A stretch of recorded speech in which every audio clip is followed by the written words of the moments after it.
Hey there, I'm Ian Douglas. I'm the author of the website techinterview.guide, and I'm here to help people with career advancement and interview preparation. My live stream on Twitch covers topics such as company research, how to build resumes and cover letters, applying for the job, getting through interviews, and what to do during negotiations. I've coached thousands and thousands of people over the years to get jobs at the biggest tech companies in the industry, and I'm here to help you too. The following episode is taken from a longer live stream event and may contain interactions with other people in chat. Check out the end of the episode for more information. Let's get to it. Design yourself, like a system design document of like, what are the different components? How do they communicate? Like what's the communication layer? And then what are they actually communicating back and forth? Like, is it JSON data or whatever? But I would start documenting that out and then get someone on the team to review it and say, hey, this is what I see. Like, this system is talking to this system and this is how they're talking. Like, does that look accurate? Does that sound right? And get them to critique it and review it so that you refine that. So now your knowledge becomes clear, their knowledge gets shared, and now you've got something documented for the rest of the team to see. And so this is going to help make everybody better. That would be the first thing I would do. And then from there, you can then start to explore, okay, well, as a team, based on my experience, could we explore the idea of changing from this to this or implementing this or that? Where you don't want to just jump in and be like, this is garbage, this is dumb, like, let's, I want to do this instead. Like, you don't want to be really aggressive about it because you're new on the team. It's okay to offer ideas and advice, but you don't want to be super aggressive about it. I think it's important to be able to share open opinions and ideas, but do it in a respectful way to where you're not like stomping on toes. Maybe they had a specific reason for doing it that way. Maybe because of some other legacy code or technical debt that they had to kind of work around. There might be reasons why they had to do it in a particular way. It doesn't mean that they're closed to changing it, but there might be reasons. And so being able to kind of step in and say, well, what if we built a layer on top of it so that, everything else from an external point of view, like I'm thinking like if you already have an API and that API is, a little janky, could we write another API layer on top of it where you're still kind of implementing the same interfaces, but it gives you the opportunity then to kind of refactor everything behind that. So everybody else hitting that API still sees the same interface. So that doesn't change, but how that actually happens behind that can change. That could be one way to approach it. Now that does make more work, and there's an extra layer now of communication and latencies and whatever. So you will have to kind of talk to the team about what the implication of that is, but say, it's a temporary thing. It's only going to be for a couple of months. And then once we rewrite this thing, it'll be better. But you should feel comfortable enough on the team to be able to start offering those ideas. But again, you don't want to come across too aggressive of like, oh, this is garbage, we need to change this, or like, this is dumb, why are we doing it this way? You don't want to step on people's toes. You do need to be a little bit diplomatic about it. And I think just being really open and honest and say, hey, from my experience, we did it this way at a previous job and we found a 10% increase in blah, blah, blah. I think that's an important way to sort of communicate with the team and show them the value of it, and not just, hey, we should do it this way. Like, explain why. Like, why have you done it that way in the past? How did it make it better? If it's some just new technology that's coming out and you want to go explore some new technology, that might be a little bit different. When I worked at SendGrid, we got big enough to the point where we had like a technology advisory team where if you wanted to do something in a different language, a different framework, or some other different technology that the company didn't already use, you basically had to go and pitch them on the idea of like, this is what we want to do, this is why, this is the benefit that we could see. Here's a prototype project that I built that can kind of show and then sort of sell them on the idea. And then they would make a decision of like, yeah, we can try this next project in that other technology. Not every company is going to be big enough for that kind of bureaucracy. But some companies are going to really hold and say, no, you have to use this language. You have to use this framework. And so that may not be able to change, but how you build out that code could change. And so I would say like make suggestions over time, but don't bombard them. Don't be like, here's 100 things that I think need to change about this code. Just be like, here's some low-hanging fruit that I think we could change and make an impact in this way or that way. And just be really upfront about what the impact is going to be. Like, hey, if we change, this test in this way, it's going to speed it up. Or if we change this configuration thing, these tests are going to run much faster. Like, everybody's going to love that. It's like, yeah, I would love for those tests to run faster. When I worked at SendGrid, our test suite took 45 minutes to run until we figured out how to actually properly get them working in parallel with enough mocking and stubbing to where it didn't actually rely on like real database connections, and database pollution and things like that. And we got it down to like 15 minutes instead of 45. So instead of taking a lunch break, we took a ping pong break instead. It's like, let's go play a couple of games of ping pong and then we'll come back and everything will be done, instead of like, let's go out for lunch and it'll be done when we get back. That actually slowed down our process a lot more.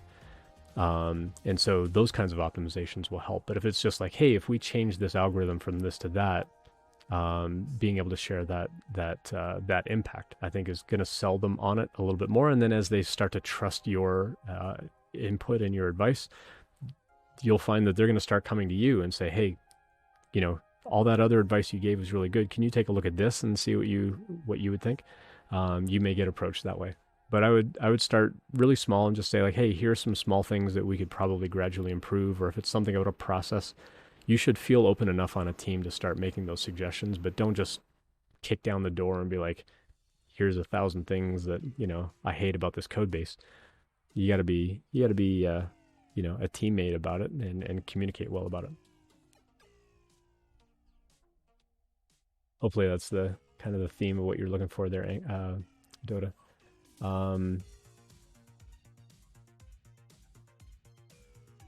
See what else I missed. That's the one. What do I do when I start a new team if there's something that I like to learn, but try to build my own version of it, ignore all difficult issues and focus on the gist? So at my previous work, a core component was the event routing library. So I built a routing library from scratch. After that, I was kind of the expert on the existing routing library. That's a great idea, Fool. If that's how you pronounce your name, Fool Snable. That's a really good way of like really understanding how something works. Now, you're not always going to have the time to go in and like rebuild something from scratch. But I think if you can do that at a smaller scale and say, hey, I really wanted to learn how this thing worked, and so I'm going to go like try to reproduce it myself and then kind of compare, like, this is how I did it and this is how they did it, and these are the pros and cons. Like, does one use more memory? Does one use more CPU? These are pros and cons that we weigh all the time as developers, like time complexity and space complexity kind of stuff. Even though we don't really actively sit down as a team and go, well, this algorithm is like n log n times blah, blah, blah. We don't really analyze things that way usually. But if you can take a look at a particular piece of code and say, hey, if we re-implement this way, it's going to use a little bit less memory, like throw a profiler on there, see what the memory usage actually is, see what the timings actually are for like running different bits of code, and say like, hey, apples to apples, running on the same hardware, we saw this kind of performance gain, and then say like, should we change it to this other way of doing it? Maybe it uses a little more memory, maybe it uses less memory, but a little more CPU time. Like, what can we sort of spend from an expense point of view? Like when we say an algorithm is expensive, these are trade-offs that we make. And so being able to actually profile that with actual tooling, and so you don't just say, oh yeah, it feels faster. Like you need to actually go measure it and say, oh yeah, that's actually 5% faster or 25% faster, but it's using 30% more memory. Well, if you're on a server where you've got tons of extra memory, maybe you can allow for that. But if you're already kind of capping out on your memory use on that server or instance or whatever, like wherever you're hosting it, maybe you don't have the ability to use increased memory. And so maybe we need to do something where we increase the time so that we can actually reduce the memory footprint so that we could have other things use other memory later on. These are all considerations that we make as far as system design goes. A good real world example of that is like power companies, for example. If a power company wants to expand into a new neighborhood, they can only generate so much electricity. And so they have to get all the other neighborhoods to lower their usage a little bit. And so they've got the capacity to like bring on another neighborhood, because they can only increase by like certain percentages and whatever. There's regulations, but there's also limitations on how much energy you can actually create and produce. And so in order to get a new neighborhood online, they have to get everybody else to lower their usage a little bit. Or if there's some new mall or hospital or something that they're trying to build, they need to get everyone else in that area to kind of lower their usage a little bit so that they can, that they've got the capacity then for that other thing. And it's the same kind of thing in system design. You've only got so much CPU, you've only got so much RAM. And so how do we build all these things to work well? Maybe we need to lower the CPU usage over on these couple of processes so that we've got more CPU time for this other thing that we need to have a little more CPU capacity, to where we're not like, buying all new servers and provisioning all new things, and suddenly we're increasing our costs, quite a lot. It would be akin to like a power company, like we got to build a whole new power plant now. Like we've literally met like the physics capacity of like generating electricity. Now we have to go build another whole power plant. It's expensive. Not at the same scale of like just building up new servers, but same kind of concept, same kind of idea. That's my take on that. So yeah, you can certainly like reproduce things and say like, how could we, examine these algorithms and play around a little bit with that. Fool says, at my current work, I did the same for a GraphQL component that's central to us. Now I'm the one that the original dev consults for advice on what to do. That's cool. And so that's a good way of sharing that knowledge. So share it with them, but like share it with other people on the team, but also share the experience with the team too. Like, hey, I wasn't sure how this thing worked, so I went in and rebuilt it, and now we're doing it that way instead. Like, we as a team are open to that kind of thing. And so if you spot something else where you see something that could be done more efficiently, tell the rest of us. We absolutely are okay with that. Sorry for bumping the desk and the camera there.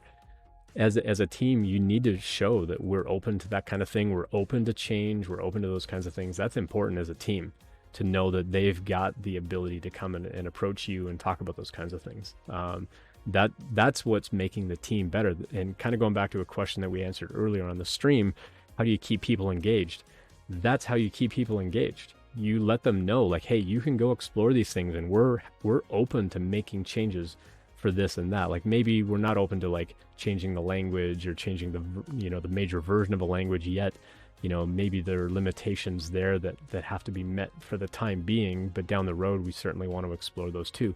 But if you see something that we could do a little bit better, we're open to that. That's absolutely vital on the team. That's how you're going to keep people engaged. And as a manager, that would be something like where I would say like, hey, I saw what you did with that GraphQL thing. That's amazing. Are there other areas of software that you want to explore and do that as well? Or have you heard anyone else on the team talk about like, oh, I wish I could rebuild like this whole section or whatever? Like maybe we need to start allocating time for that. If there's like some, technical debt, as we call it, that we need to kind of clean up, that's going to make the team more efficient or better in some way to do some other thing. That's my job as a manager, is to make those opportunities available. Yeah. Thanks for checking that out. I hope that you found it helpful. I always appreciate feedback, so please let me know what you think. I appreciate any subscriptions, so please tell your friends and colleagues about it as well. Check out the website techinterview.guide for more information about when I'm live streaming and all of my free content. Drop by a live stream anytime to ask questions or message me privately, whatever makes you most comfortable. See you next time.